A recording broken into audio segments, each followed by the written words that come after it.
Hello and welcome to a special episode of the Full Force Weekly, brought to you by GeneralsJoes Reborn.com with me, Christopher McLeod AKA Diagnostik80. For today's episode, I'm joined by the awesome Patrick Notpicard Stewart and Justin GeneralsJoes Bell. On this very special instalment, we are going to get stuck into all the amazing reveals from Hasbro Pulse Fan Fest. It's the Full Force Weekly, which should have been live, but thanks to an utter show from both Facebook and Zoom, ain't happening, and I'm really sorry, guys. Tried to get this out as quickly as possible. I've already apologised multiple times to Pat and Justin about this scenario. Should we just get stuck into this? Let's get stuck into this.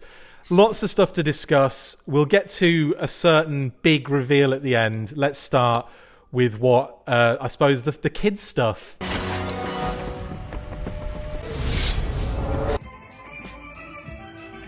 Wow, what a week it's been leading up to FanFest. We got some early movie toy line reveals courtesy of Yahoo Entertainment on Wednesday, who showed off the brand new movie designs for a kids line of 6-inch figures and motorcycles, a 12-inch Ninja Strike figure, and some pretty fun roleplay items. Starting with those roleplay items first then, gents, a Special Mission Snake Eyes mask with a heads-up display as part of the electronic lights features, and a Snake Eyes Morning Light sword with electronic features as well. Both $19.99. How bloody cool are these? I mean, I like it. I like that they're targeting them for kids. I think that's great. Good way to get them back into the brand. Just the role play stuff is key for a certain age bracket. So I think it's a pretty neat way to kind of tie into that younger demographic. You going to be buying this one, Pat? Probably not for myself. My head is too large, even as a child. It would be like your nose and mouth. Like I've mentioned before that I always had the special hat in the marching band, and it was me from my brother. So no, I will not be even imagining myself. Even my imagination of myself as a child, it just doesn't fit. I can't put it on. Look, I'm Snake Eyes. That would be amazing. That would be. It is awesome. I'm going to buy one for you because I want to see it on your face now. Yeah, we got it for July. We got to all put on the mask or something and do some like special episode. Justin, I can't believe for the release of the G.I. Joe movie, we've got to all buy the mask and put it on or something like that. Oh, this has been the best. This has been the best weekly ever already. We'll get to that news in a little bit, but yeah, great spoiler there, Justin. Amazing. Like everyone doesn't already know anyway. I was gonna say, yeah, this is by the time this comes out, it'll be like 36 hours. So.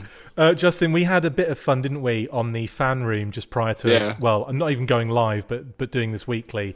How much fun was that? That was great. I mean, it was awesome to, didn't really know what to expect.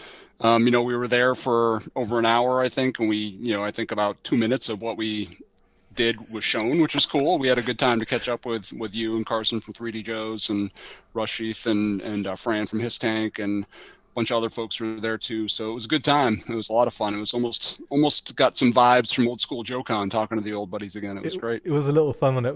One thing I will say is that a couple of people have messaged me to say we could totally hear you shouting "Full Force" on the show. No! Really? I thought they said they muted us. I didn't think we'd be out in the audio. Well, it's a good thing. I'm promoting, and that's what I would shout. I wouldn't shout "Yo Joe." They even said like on the stream that give us a silent "Yo Joe." Yes. I just assumed we were. Apparently, I must have shouted it so loud that it came through the headphones of the other person. Anyway, the presenter. Yeah. Anyway, hilarious stuff. Sorry, Pat. We've just completely we're talking about stuff you don't understand here, so you just, you keep out of this. Yeah, I was here at my house just as you guys were, but, not a part of that thing, but that's cool. I'm sorry, mate. Once the Full Force has even more pull in the Hasbro universe, we'll be getting all the presenters on in those scenarios. Anyway, so we've got the Morning Light sword, which is cute as well. It's funny, it's so not a sword as well, because it's like a like a butter knife, yeah.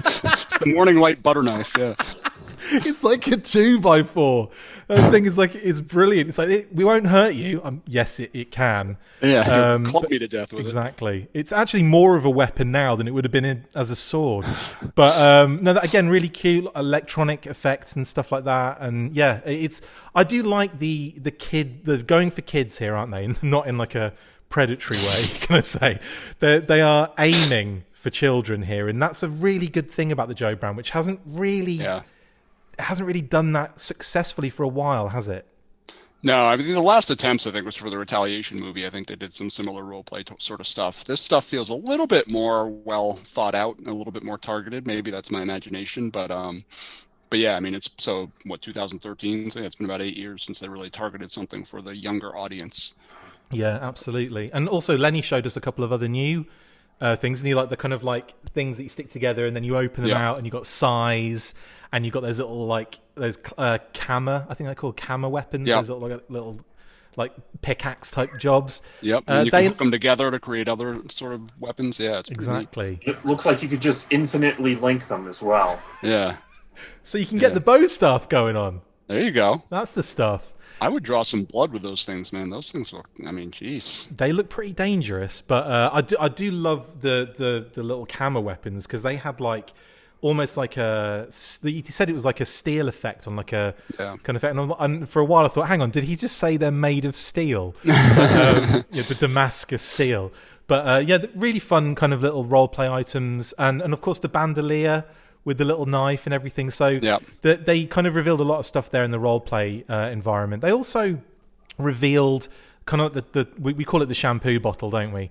But it's the 12-inch kind of the big old snake eyes with the sword swinging thing. Barely move. Yeah. Now I must admit, when I saw him in action, I was a little surprised at the range of motion that was going on. Like, it wasn't just like in the past it would just be like a one move and done, but this was like all over the place, wasn't it?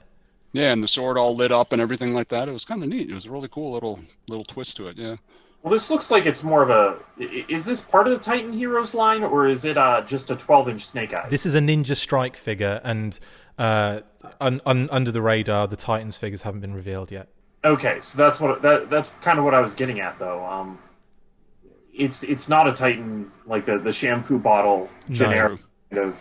It's like the Centurion's shampoo bottle with Doc Terror, where you could actually you move his arm and take, like, it was really intricate. It was almost better than the figure. It was almost to the level of the figure, that shampoo one that I had. Or maybe was it Mego made Spider-Man, the electronic Spider-Man that had his arm up all the time and went up the rope and came with that? Was it like an X-ray thing or something? Yeah. Retaliation had like more like that.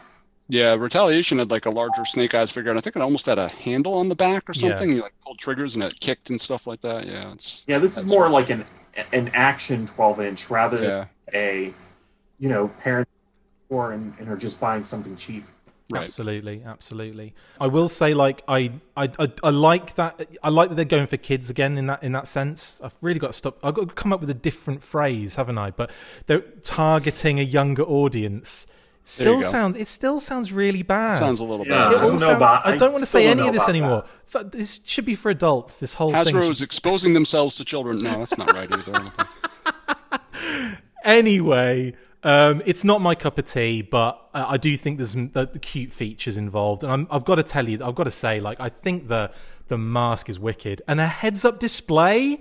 It's got a heads-up display inside. That's awesome. What's it displaying, though? It's probably going to be like a little Terminator list of information and Sarah little Connor. target. Sarah, Jan. Anyway, yes. So that's those. That's the kids stuff. Let's move into more kids stuff. I've got to think of a different phrase, but in a slightly different arena, and that's the action figures.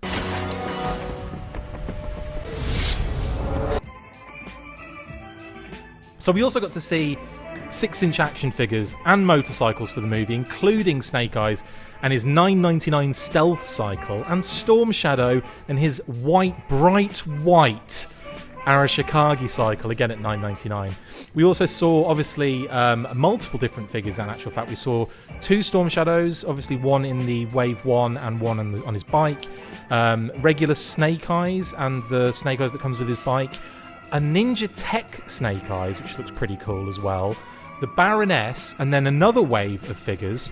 Scarlet, Red Ninja, and the Night Creepers. Now, they all come in at $9.99 each, and of course less articulated than the classified series. The Ninja Tech, well, in actual fact, they all have this action feature as well, which they didn't mention on Yahoo Entertainment. They mentioned that the Ninja Tech figure did, but they all do, and that's that kind of like Ninja Force action feature at the waist.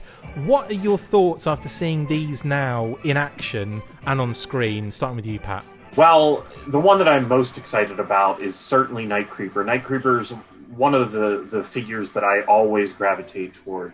So I'm super excited about him. I'm curious how the 6-inch really compares to the classified series, because I think Lenny mentioned that the accessories were definitely compatible.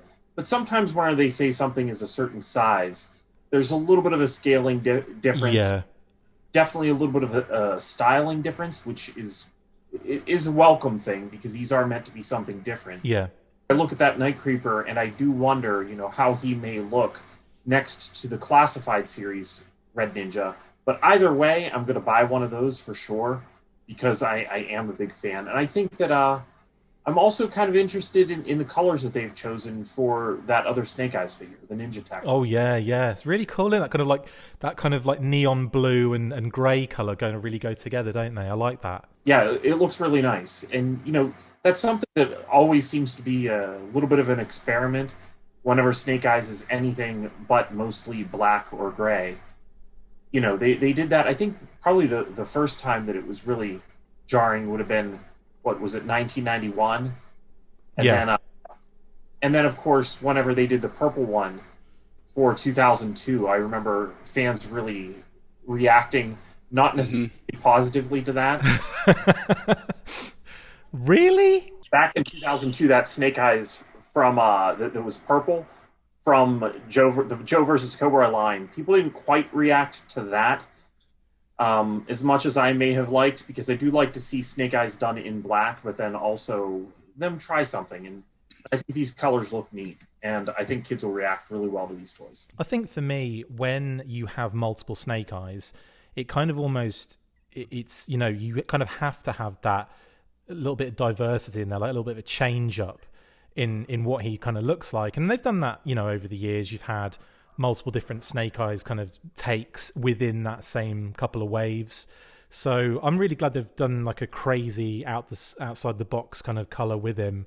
I mean, are you a fan of that deco, Justin? Yeah, I think it looks good. I mean, there's only so many times you can do a black Snake Eyes figure, and with a toy line that's going to be obviously built around that singular character, they got to find a way to spice it up a little bit. So I think it looks great. I think it's nice variety without being too bright and overwhelming. I think it was good.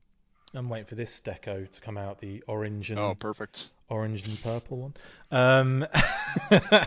So we got some pretty good looks, I would say, of what the movie versions of these figures are going to look like. I mean, what are your thoughts on the Snake Eyes design for a start? Start with you, Pat. Like, what are your thoughts on that as a design for Snake Eyes for the film? Oh, it absolutely looks great. I mean, I didn't really want to see anything that was too much of a departure from a familiar Snake Eyes. I'm also a fan of Snake Eyes with goggles. And my favorite Snake Eyes is Snake Eyes 1989. So obviously I am a little bit more adaptable to what everybody else wants with that 1985 visor. But I recognize that that's going to be the one that they really should, that's the foot that they should put foremost. How am I trying to say that? It's definitely the way to They're bring... putting their best foot forward. Is that right? Yeah, something. I don't know how I was trying to say that. It's definitely the way to present Snake Eyes to mass audiences first. I'll edit it to make it sound even worse, if that's all right. Just throw a few other words in there. It's fine. I'll shout full force instead of Yo-Joe at the end. So in fact, we should shout Yojo at the end of this. Anyway, forget that. So yeah, like that. I agree with you on that one in terms of the goggles. But I would say that version 4 is what I was thinking of. They're the goggles I want to see. Goggles that take up most of your face, and red. Justin, are you happy with the design? Yeah, I really am. I mean, it takes a lot of the visual cues from Snake Eyes. It changes them up a little bit from what we've seen in the past. I like that they included some kind of bandolier, which is, something that 85 version is pretty known for.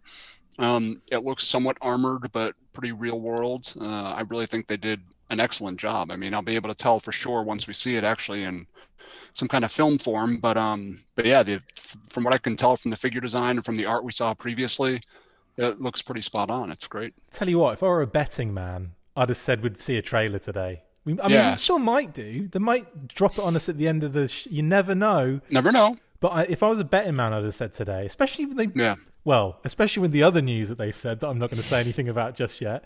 Okay, well, that's that first wave. Again, like Scarlet looks really cool, I think. Baroness looks nice in that blue. I thought the blue's quite a nice look on that Baroness. Yeah. And again, like head sculpts wise, they seem to have gone more almost like classic, like almost like a mixture of classic and movie things going on there, because we did see obviously some other things from the film, which we'll discuss shortly. But one thing I do want to talk about: how funny do those figures look when they're attached to their motorcycles and they're spinning around? That was pretty funny. Cute. What I want to know is, like, are those pegs universal? Can you put classified figures up there and like put them in like really crazy sidekick poses and spin them around like a helicopter? Just like that. Yeah, gung ho would be perfect. Yeah, it's got to be gung ho. Gliding people like crazy. I hope so. It's funny enough. Like it's kind of cute, but at the same time, it looks so dorky, doesn't it? Them like kind of sticking their foot out and spinning. Anyway, yeah. Enough of the rock. Put one motorcycle on each foot and have them swing a motorcycle on motorcycle. Headstand with motorcycles flying over their heads. Yeah. It's got to be a scene from the movie. Motorcycle spoiler, Pat. Come on, spoiler. Like motorcycle rollerblades, pretty much. Oh my god, I'm so doing that as well. Having them spinning as he's on both feet. Amazing idea. In fact, you could do the splits and have both motorcycles just like... Oh, anyway, this could go on for hours. Yeah, so that's the kind of like the kids stuff, we'll say. The 6-inch figures and like the motorcycles and the shampoo ninja bottle and the other stuff. All very nice, all very fun. But what we're really here for, and I've got to admit... And like, yeah, okay, so explosion.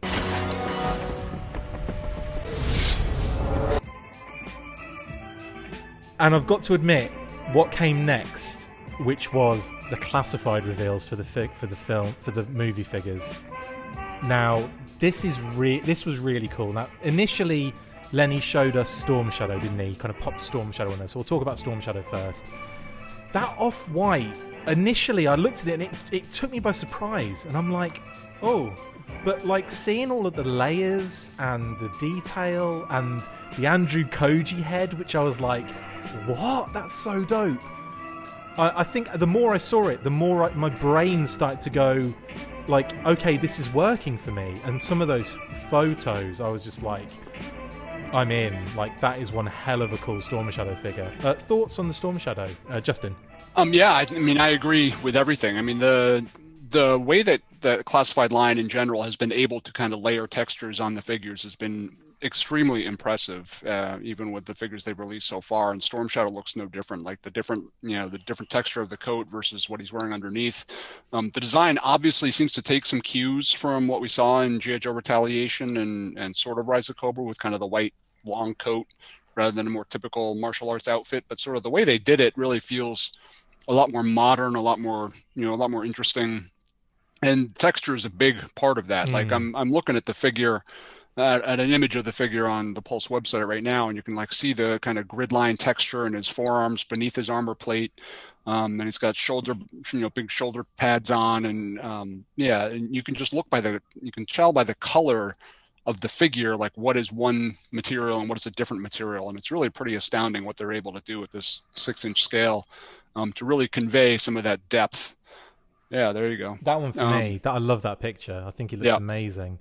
Pat, yeah, and it really looks like he's wearing certain things over other things. Yeah, like the classic armor over material job as well going on there too. What are your thoughts, Pat? You happy with this one? Yeah, I can't remember how much they said for sure this stuff was movie stuff. I'm kind of like commenting, thinking that, with Retaliation, we saw some of the earlier stuff was based on some of the concepts for the movie. Yeah. So, I look at this, and like Justin said, the coattails, I would add to that the fingerless gloves, the armored calves, and the way that the collar is on the jacket as well with the offset zipper. There's a lot here that looks a lot like the previous movies to me, but that's not a bad thing. Again, it's a matter of taking what worked and moving it forward. And it's strange how whenever you do multiple iterations of a brand, whether it's multiple comic books, multiple cartoons, or what have you, that certain things stick because they worked whenever they happened. And this seems to be a design for Storm Shadow that just seems to work moving forward.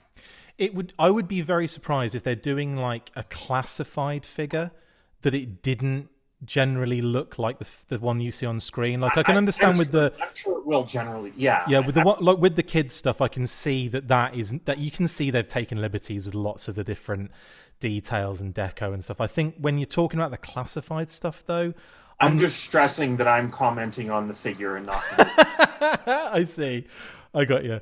The artwork as well. That was pretty gorgeous too on the classified figures, and again they're keeping the same kind of the same feeling with the classifieds into the movie line, which I think is really cool. So we're getting bespoke actual art as opposed to like a picture from the film kind of thing. We're seeing like some really nice stuff, and like lots of different artists were named. I know Jen Bartel sticks out as one who was mentioned for the Baroness, and her art on that looks fantastic. I know Kate is a massive fan of Jen Bartel. She's saying off screen. So like that was really cool to see her artwork on there, which we'll get to in a little while. But this artwork, go for it, mate. Go for it. No, I didn't know that you noticed that it says that Sean Cheatham on Hasbro Pulse, it does credit the artists. And I love the fact that they're crediting the package artists. I think that's really cool. I know it's like a bit of a departure from the past there, isn't it? Like to kind of have these little bits. But I suppose that adds to the collectability of the classified line in a sense, doesn't it? It like adds to that extra level. And I've got so many boxes of those things around, and I can't bring myself to throw any out. Like I just can't do it. It's like it's just too nice, that box. Like there's something to. I want them to do an art book or something, to have all that artwork in it. That'd be great. That has to happen. 100%. So that's Storm Shadow, and I think like I said, I really was a big fan of that. Now, next up, Ursula Cabero as the Baroness. I kind of had an image of what I thought Ursula Cabero was going to look like as the Baroness, and this is kind of it. Do you know? Like, and I look at that figure and I think that is very, very cool indeed. Again, I was stoked with the Baroness figure. Pat, what were your thoughts? I was really excited to see her as Baroness ever since she was announced. I did watch the first couple, or maybe the first 3 seasons of Money Heist. Yeah, so as soon as she was announced, it was like one of those things that just clicked in my head that I thought that she was going to be perfect. Seeing her carrying a couple of guns and toting them so confidently from room to room, I think that she was Baroness regardless of what happens in the movie. She just looks like a perfect choice. How cool are those little, like the glasses as well, Justin? I'm told you've both got glasses, I know, but how cool was that like little touch of them being separate as well? Yeah, I mean, again, it speaks to the stuff they can do at a 6-inch scale. They can't do with smaller figures quite as effectively, but they've done this in a couple cases already with Roadblock and Prophet Director Destro, and now Baroness. They've got those removable glasses that they look very natural while they're on, but you can take them off as well. It looks really, really cool. And the modular rifle, that's pretty nice as well, isn't it? Like the mag and the silencer and everything. It kind of screams Baroness to have a weapon like that, doesn't it? Yeah, it really does. It was interesting because I heard some of the folks on the fan panel kind of grumbling a little bit because they mentioned something about her coming with a couple of swords. So people are like, what, is she a ninja now? But looking at the actual swords she comes with, they're really not ninja swords. They're kind of like sneak themed machete kind of things. And, yeah. I think they look really, really badass, and the gun looks very cool too. I love the details of the removable mag and the silencer and stuff. It's some really neat touches. Yeah, big fan of this figure. And again, like I said, Jen Bartel's artwork is sensational. It looks really, really cool. Really like crisp and clean as well. I do love that. And the color she's gone for as well, like that kind of orange and dark purple again. Like there's just really, really, really nice touches on that. And then obviously Lenny revealed Scarlet, which again was wow, we got, Samara Weaving now as an action figure. That head sculpt is glorious, isn't it? I know obviously the one he showed had the stamp on the forehead, like the pre-production stamp thing. That's not going to come with your actual classified figure, guys. Just, heads up on that. What are your thoughts on Scarlet, Justin? I think she's great. I mean, I see, as Pat mentioned, you take designs that kind of worked and carried them forward. I see elements of her Rise of Cobra design in this, kind of the layered sort of thigh pads and the chest armor, which kind of reminds me of that era. But they went through the trouble of adding touches of, the familiar kind of tan kind of underlying in the zipper and on the edges of some of her armor that really kind of calls back to her vintage look. And then the top layer armor, I'm trying to figure out if it's like kind of a brushed metal texture or if that's actually like digital camouflage. I'm not sure what it is, kind of in picture form. I think it could work either way, but whatever. It adds a really awesome little detail. I think on the chest, it looks more like digital camouflage, especially because you can see some separation of the armored lines where it's not there, but it looks really great. And I think if she shows up like this in the movie, I think that's a really good sign that, they're using this as a launching pad for an actual G.I. Joe universe. I know there's been some questions of how much a Snake Eyes movie would be able to sort of launch a G.I. Joe universe. But if this is actual armor that she appears in, I think that's a really great thing. I think they've found a really nice combination between what works from a vintage perspective and kind of what a modern Hollywood aesthetic could look like. Absolutely. And Pat, are you a fan of Scarlet? Absolutely. This was an actress that I had first seen on Netflix and something. And so with her being paired with that character, I just thought that it was a good match, and I'm eager to see more. Absolutely. And there's one shot actually of her with Storm Shadow. They're kind of like squaring up to each other that they flashed up on the screen, and she just looks great. And from that side angle, you can see a lot more detail on the what she's wearing. I think from some of the shots of the figure, I'm not sure if the it was really doing it justice, but like some of those other images, you can really see the detailing, and they're absolutely gorgeous. And again, another cool bit of packaging art, and a really cool shot of Samara Weaving, kind of like, when you see the actual artwork they've done for it, you can really see her face in there, can't you? It's absolutely stunning. So yeah, another cracker there. And then we got now this is information we've known about for some time now. The Akiko character. Justin, we even spoke about this in the friggin' fantasy casting. Yeah. This was known for a while. We actually knew for a long time that she was coming out in the classified line.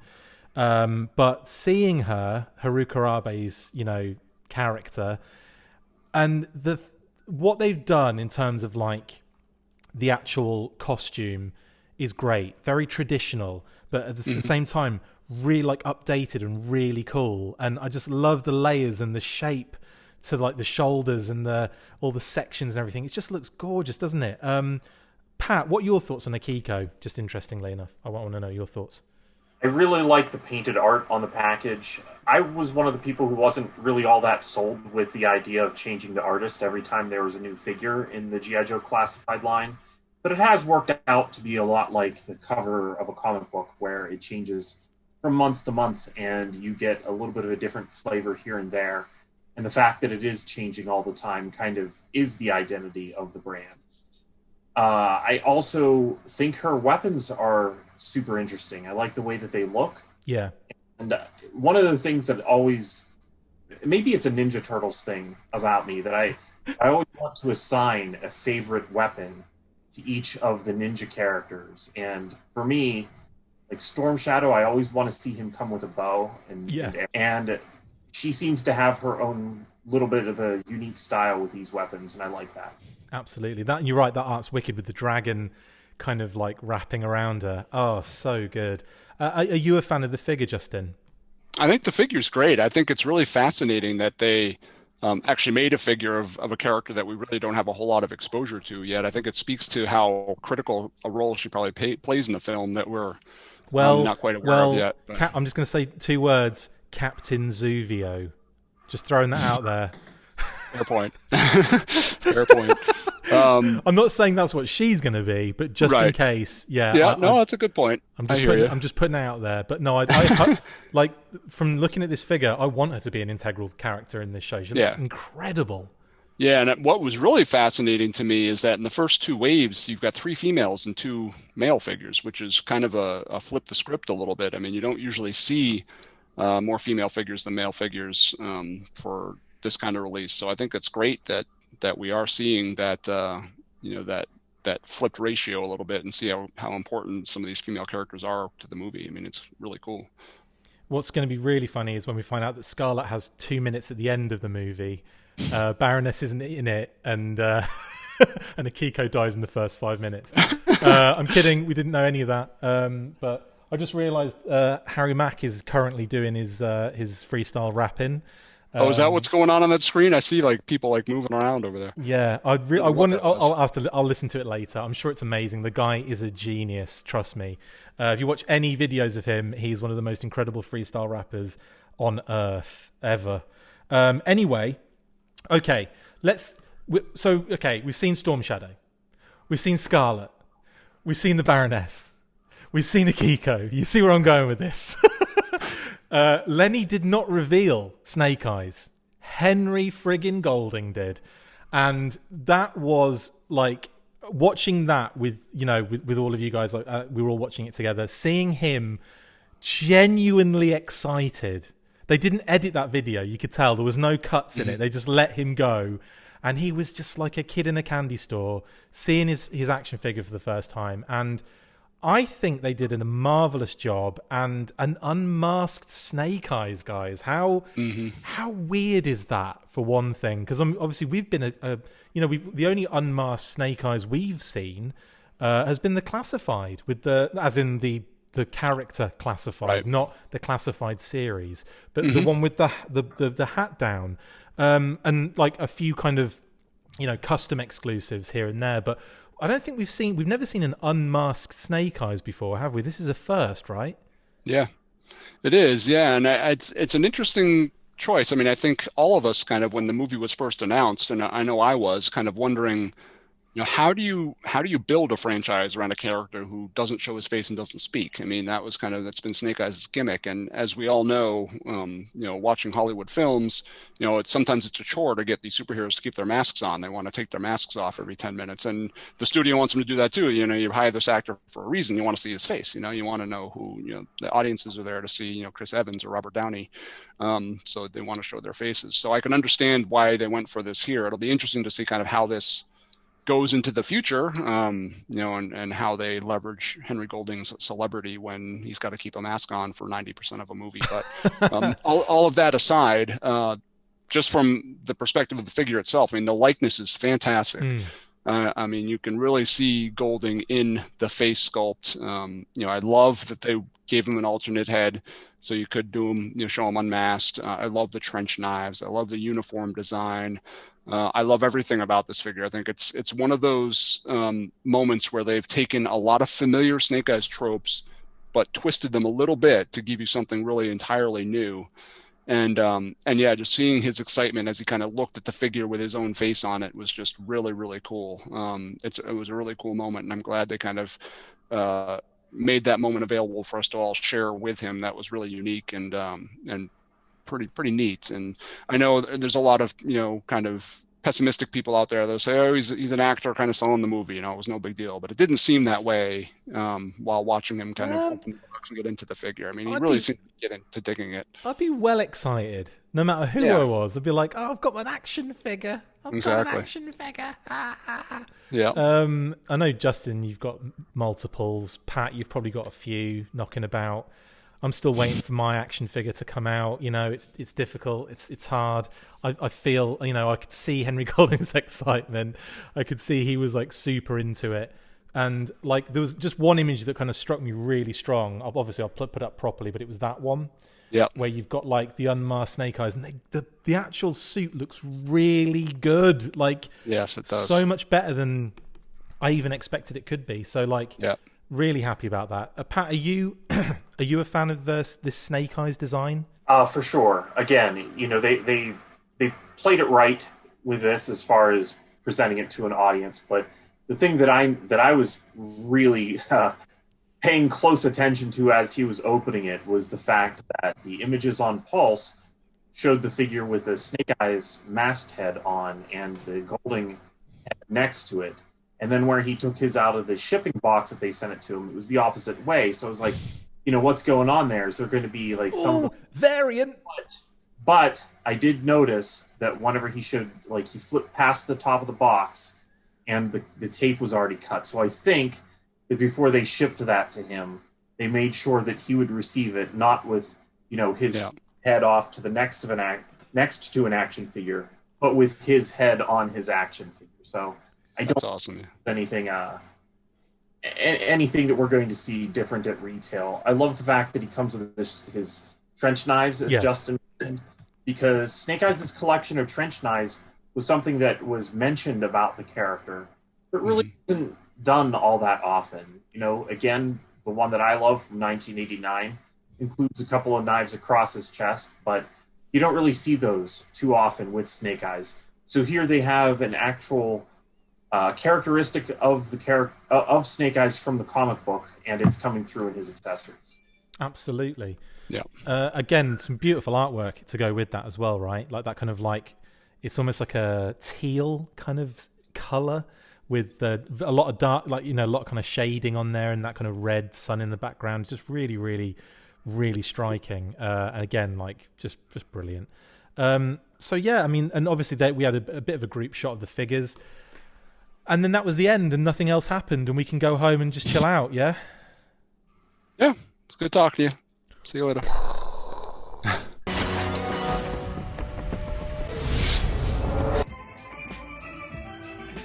No! I'll tell you why. I'll tell you for why. I'll tell you both for why, for free. Because they went and only gone and bloomin' told us that the movie's coming out in July the 23rd, not to be confused with 2023, which is what Pat's worried about. He thinks that everyone's going to see it, and they can think it's not going to be out in 2023. You idiots! That's the exact words he said. He said, "You idiots." He didn't say that. He was talking to us. So. He was talking to me. That's how I address you guys all the time. July 23rd. I know, Pat, you can't really discuss too much about this, but you must be excited that it's a bit sooner. Can you talk about how excited you are that it's sooner? Of course. I feel like I'm getting to see the movie early. Because you are. Yeah, we feel like we're all VIPs. We've all been told that it's happening on the 23rd of July. Hopefully it's just the 3,000 G.I. Joe fans that know about it. I'm kidding. There's more than that. 4,000. But I blew up. I went absolutely crazy, and that was nuts. It's funny because Justin and I, like I said, we were on. Sorry, Pat, to exclude you again. But when we were on the actual fan room thing, they showed you the whole movie when you were on the fan room. The entire we've seen film. the movie. It's great. No, but while we were on there, the voice comes over the thing and says, "Hi guys, just want you to we want to get you while you're excited, and get you on to do like a little recording of being excited." I'm like, I was literally just like, there was fireworks behind me, and like everything was just going nuts. And then when we went on live, I'm kind of like doing all this, woo woo, and we we were on, and I saw myself. I'm like, oh, brilliant. I'm just gonna have to keep this ruse up, aren't I? And I could see like some people are like a little bit more reserved, you know, just kind of like sitting there like yeah, like that, like Justin, just nodding every now and again, the occasional fist bump. And then I was doing this a little bit, but I'm like, I can't do this for like 3 minutes. My arms will get tired, you know. I mean, it's like after a while you kind of think. And meanwhile, Chris is like woo, nonstop. Yeah. I like the wacky inflatable arm flailing, inflatable arm man. Anyway. So it was really funny that they were like, guys, can you just, be a bit excited? It's like, we were. Did you not hear us when it was announced? So, yeah, Justin, are you excited, mate? I am, yeah. I mean, I'm pretty fired up. Well, it's mixed feelings because every single movie theater in my town is now closed. So I've got to figure out where I'm going to see it. But yeah, I mean, it is pretty exciting. And maybe this, the kind of resurgence in movie theater going will open a couple of them back up. That would be good, but we'll see what happens. But yeah, I'm excited. I mean, sooner movie is nothing but a good thing. I'm just eagerly waiting for the trailer. Absolutely, and I think that's one of the things that we were all expecting a little bit. I mean, I was expecting a trailer. I really was. It just felt like they were leading into that, and I think obviously the big reveal was I'm just checking every now and again that we're not missing anything G.I. Joe related. But yeah, I think the big reveal I was expecting was like a trailer or a teaser or a poster or something. But still, to get the fact that the movie's going to be so soon, we must see a trailer soon. Like, it just has to happen now. It's got to happen. It's got to happen. I mean, it's only 3.5 months away. I mean, there's no way. We were already surprised there wasn't a trailer when the movie was supposed to be released in October. But now that it's a full 3 months sooner, I don't know. I mean, I got to feel like it's got to happen within the next week or two. I mean, imagine if they don't release a trailer. And kind of another thing that sort of spins out of this is I know as all of us, with the reshoots going on, and even though, Chris, you and I are, reshoots happen, they're our normal part of life. They didn't concern us. But, in the back of your head, you're like, who knows what might be happening. And this now announcement that it's been moved up 3 months is only a confirmation that things are on track. I mean, they're not going to be worried about another delay or anything like that. I mean, they're confident enough in the film as it stands to move it up and to move it up into the summer season, which is kind of another highlight. I mean, they've obviously got some confidence in it to launch it during the summer with the other sort of surrounding blockbusters. So, I think there's all sorts of good news that comes out of that announcement. Oh, man, this is crazy. Anyway, lads, thanks for joining me for another Full Force Weekly. Apologies for it not being actually live, which is what we wanted to do in the first place. And instead, I've got to work my butt off as quickly as I can to get this out, so it doesn't. I want to see this up by 4:00, Chris. Get your good luck. Good luck with that. Well, what I'm excited for is that traditionally, once we get done recording everything, that's when our more news pops up. So well, the trailer will be coming in like so that the news can happen. Yeah. Great idea. Okay, before we go, though, we'll just do some shout-outs.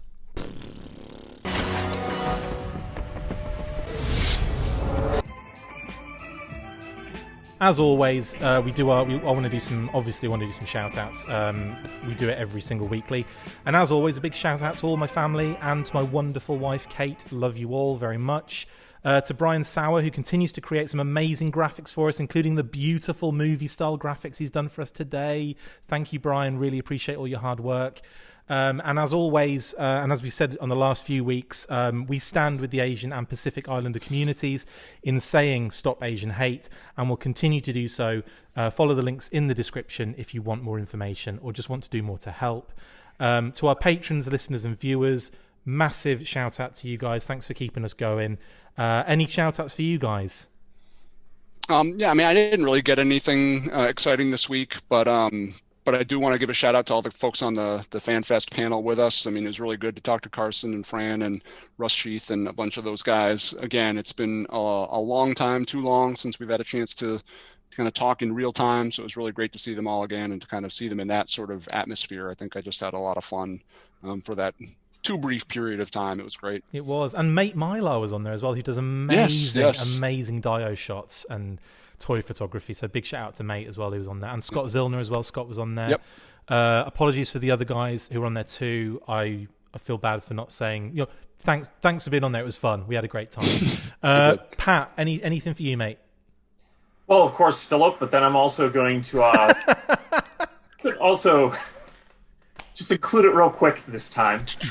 Real quick. Then I'm also going to shout out to Mark from the Hasbro team. I was hoping to hear from him, so I'm just going to make sure that we mention him because I would have liked to have seen a little bit of 3 3/4 inch GI Joe news. Yeah, usually covers. So it's a good call. Shout out to Mark, we didn't forget you, and we were hoping to hear a little more from that part of GI. I do like how he pulled his Optimus Prime out of his beard. That was a key moment. Eating like Transformers Unicron. That was fantastic. Got a little Optimus in his beard. He sprinkled donuts, but he sprinkles tiny Transformers all over them instead. Yeah, I did miss that retro news. Yeah, that was that was a miss. Yeah, I wish we could have seen some of that. Well, yeah, I'd like to see more retro news sometimes. I will. Let me say something though, because I think we've got a few things that are still like up in the air. The whole Major Blood reveal, so that hasn't happened yet. So I wonder if in a few weeks' time we might be getting another Fan First Friday. I'm hoping so, and I'm hoping for those Mars logos to still be there on Major Blood. Oh yeah, absolutely. That's what I want to see on his mechanical arm. Anyway, yes, lads, thank you so much for jumping on. Really appreciate it again, and apologies for all the freaking technical issues. Apologies to all our, for anyone that was waiting for us on Facebook as well. I really do apologize. I just had so many issues, but we finally got this done. I can edit this. You can see this instead, Sorry, I'm getting attacked by a bit of fluff. And you can just have no news bursts for a day. How does that sound? Just relax and enjoy the show. Enjoy what Hasbro are doing. Because another thing. Big shout out to FanFest, to all the people that reached out and asked Justin and I to kind of to be involved. Massive shout out to Hasbro. To Lawrence, personally to Lawrence at the company that kind of worked with Hasbro. Massive shout out to you, Lawrence, as well for helping me out with that one. And yeah, we got our FanFest packages too. Oh my God. Shout out to them either. I mean, Hasbro sent us each kind of a gift box of all this great stuff, and I did an unboxing and everything.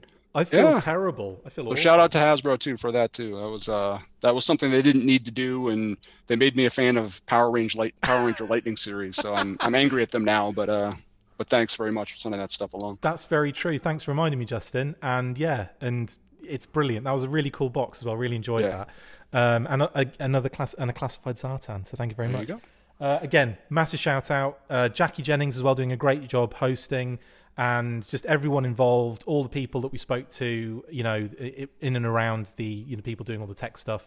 Massive shout out. Go and enjoy yourselves. Go and you watch this in your own leisure when I've killed myself to try and get it edited in time. It'll be up before dinner. And dinner next month. And with that said, that brings us to the end of this episode. Thank you for watching the Full Force Weekly. Massive thank you to my awesome co-hosts, Patrick Notpicard Stewart and Justin Joes Bell. See you next time. And as always, after 3, 1, 2, 3... Full Force! I almost said Yo Joe. I was tempted to Yo Joe this time. I thought one of you was going to do it. I thought, you know what, I'm just going to power through. This close. Amazing.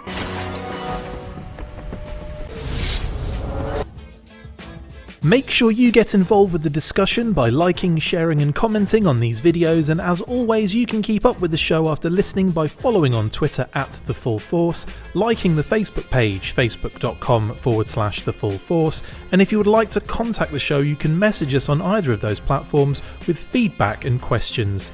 We also have a Patreon page, so if you want to show your support for the show, see your name up in lights on these videos, or enjoy exclusive bonus content, then check out patreon.com/The Full Force Podcast, or click the link on any of the posts this podcast appears in. Full Force.